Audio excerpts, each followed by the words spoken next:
இதோ இன்னைக்கு ப்ரோ அப்படின்றார் நம்ம விஜய்.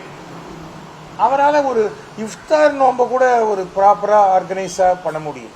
என்ன பண்ணியிருக்கணும்? இஃப்தார் நோன்பு நடத்துறதுனா முஸ்லீம் தலைவர்களுக்கெல்லாம் கொடுத்துட்டீங்கல்ல, கட்சிக்காரங்க நீங்கள் வராதிங்க, இன்னொரு ஹாலில் போடுங்க. அங்கே கட்சிக்காரர்களுக்கு அதோ அவருடைய அட்வைசர் இருக்கார் இல்லையா, பாண்டிச்சேரியில் 3-4 சந்தில் நின்று ஜெயிச்சார் குஷி ஆனந்த், அவரை வச்சு அங்கே நடத்திட்டு இவர் தொப்பி போட்டுக்கிட்டு ஃபுல்லாக போட்டு எனக்கு புரியவே இல்லைங்க. ஒரு ஒரு ஒரு நான் கூட 2 இஃப்தார் விருந்துக்கு எடுத்துக்கிட்டேன். நான் தான் இதே விபூதி குங்குமத்தோடு போனேன். அந்த நோம்பின் முறையை அதை நான் வந்து பாராட்டுறேன், அதை மதிக்கிற மாதிரி போறேன். நான் உடனே அப்படியே நான் முஸ்லீமா மாறி போகணும்னு முஸ்லீமும் நினைக்கல, அவங்க நம்பவும் மாட்டாங்க. நம்ம ஏன் பண்ணணும்? அப்போ சுன்னத் கல்யாணத்துக்கு போறோம்னா என்ன பண்ண முடியும்? ஃபர்ஸ்ட் ஆஃப் ஆல் நம்ம எல்லாத்துலயும் நாம மாற முடியாதுங்க. நாம இருக்கணும், ஆனா எல்லாரோடையும் அனுசரிச்சு போகணும். அதுதான் சமுதாயம். எங்க பக்கத்து வீடு முஸ்லீம், அதோ எய்த்து வீடு கிறிஸ்டின், இதோ இந்த வீடு கிறிஸ்டின், அப்புறம் அதுக்கு அடுத்த வீடு முஸ்லீம்.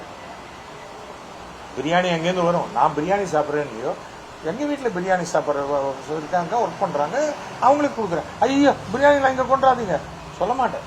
ஏன்னா அது அன்பால கொடுக்கப்படுகிறது. எனக்கு பிரியாணி கொடுக்க வசதி இருக்குதுன்னு கொடுக்கல அவங்க.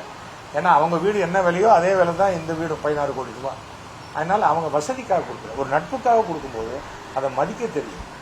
நான் தான் சொன்னேன், நான் வெஜிடேரியனாக இருந்தா கூட என் பக்கத்தில் இருக்கிறவங்க நான் வெஜிடேரியன், அசைவம், என்ன அசைவம் சாப்பிட்றவராக இருந்தாலும் அவர் பக்கத்தில் உட்காந்து என்னால் இட்லி வடகரி சாப்பிட முடியும். அது என் மனோபாவம். பஸ்ஸில் போலியா, வெஜிடேரியன் மட்டும் பஸ்ஸில் இறங்கப்பா, யாராவது ஏப்பம் விட்டா எனக்கு பிரச்சனையா இருக்குது அப்படின்னா அவன் தான் இறங்கி போகணுமே தவிர அவன் மற்றவங்களை சொல்றதுக்கு எந்த ரைட்ஸும் கிடையாது. சமுதாயத்தில் நம்ம எல்லாரோடையும் சேர்ந்து வாழ பழகிடும். அதுல ஃபெயில் ஆகிருக்காங்க. அதுல கட்சிக்காரங்களையும் உள்ள விட்டு யார் இவர் போய் இன்வைட் பண்ணாங்களோ அவங்கள உள்ள விட. ஆமாங்க, அப்ப வெளியில வராத வீட்லயே இருந்துடலாம். என்னங்க நான் என்ன கேட்கிறேன், எம்ஜிஆருக்கு இல்லாத பிரச்சனையா இவருக்கு வந்துடும்?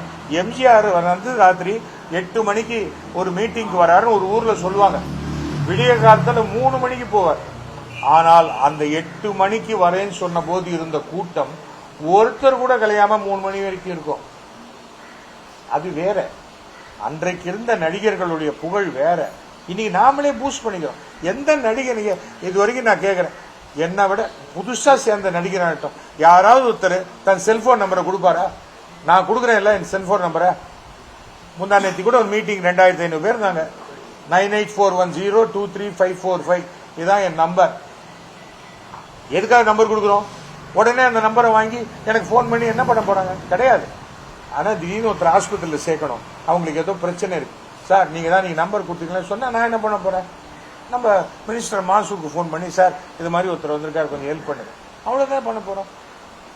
நீ நம்பர் கொடுத்து பாருங்க, உடனே எல்லாரும் 1,00,000 பேர் போன் பண்ணுவாங்களா? அதெல்லாம் பண்ண மாட்டாங்க. எதுக்கும் நம்மகிட்ட பேசிக்கிட்டு விஜயே நம்பர் கொடுத்தா கூட பத்தியா விஜய் நம்பர் எங்கிட்ட இருக்குது அப்படின்னு காட்டுறதுக்கு தான், ஆட்டோகிராஃப் மாதிரி தான். உடனே போன் பண்ணி என்ன கேட்பாங்க? அதெல்லாம் சும்மா.